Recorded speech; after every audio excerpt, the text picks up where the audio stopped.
আমি স্বপন সরকার স্বপ্নের রান্নাঘর থেকে আজকে রূপচাঁদা মাছ নিয়েছি 2টা। তো রূপচাঁদা মাছের ঝোল করব। তো সেই জন্য এখানে কিছু মশলা নিয়েছি, যা যা উপকরণ লাগে সবগুলি আমি এখানে নিয়ে নিয়েছি। তো এখন আমি মাছগুলি কেটে ধুয়ে পরিষ্কার করে নেব। আর আপনারা সবাই আমার সাথে থেকে আমি স্বপন সরকার স্বপ্নের রান্নাঘর থেকে আমার মাছের রান্নার রেসিপিটা অবশ্যই দেখবেন। মাছগুলি আমি কেটে নিচ্ছি।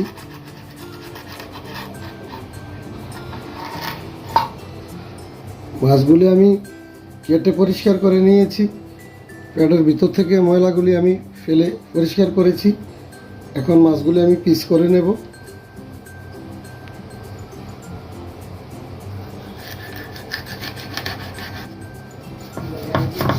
দুইটা রূপচাঁদা মাছ আমি এরকম করে পিস করে নেব। সবগুলি মাছ আমি কেটে নিচ্ছি। মাছগুলি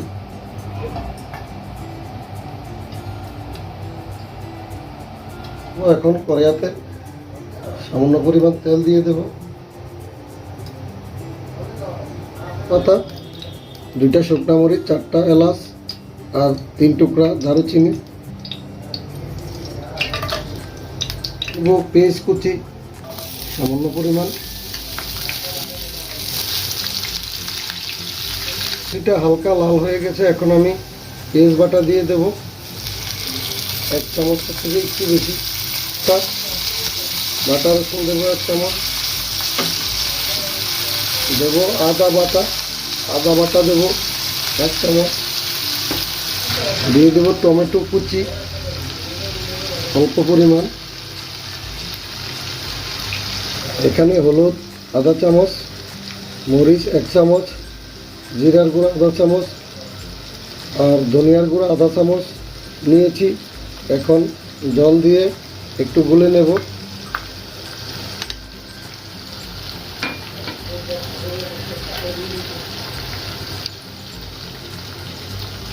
ভালো করে গুলে মিক্সড করে নেব।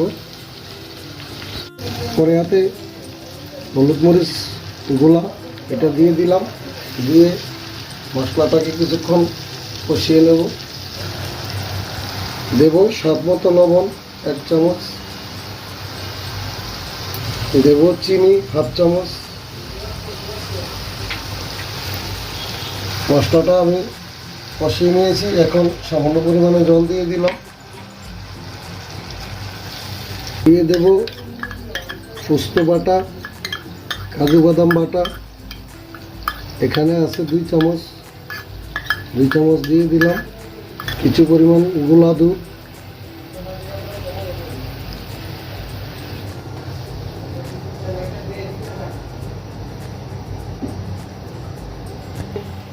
এক চামচ পরিমাণ টমেটো সস,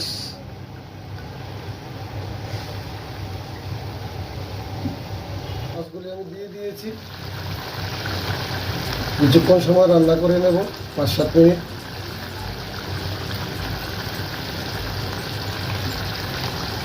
দিয়ে দেব সামান্য পরিমাণ লেবুর রস।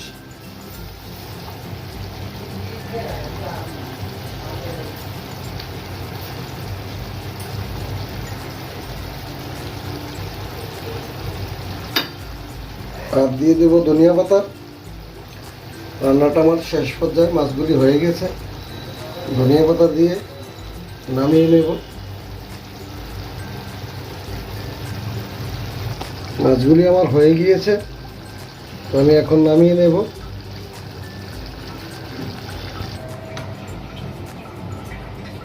মাছগুলি এখন নামিয়ে নেব একটা পাত্রের মধ্যে, এক এক করে সবগুলি।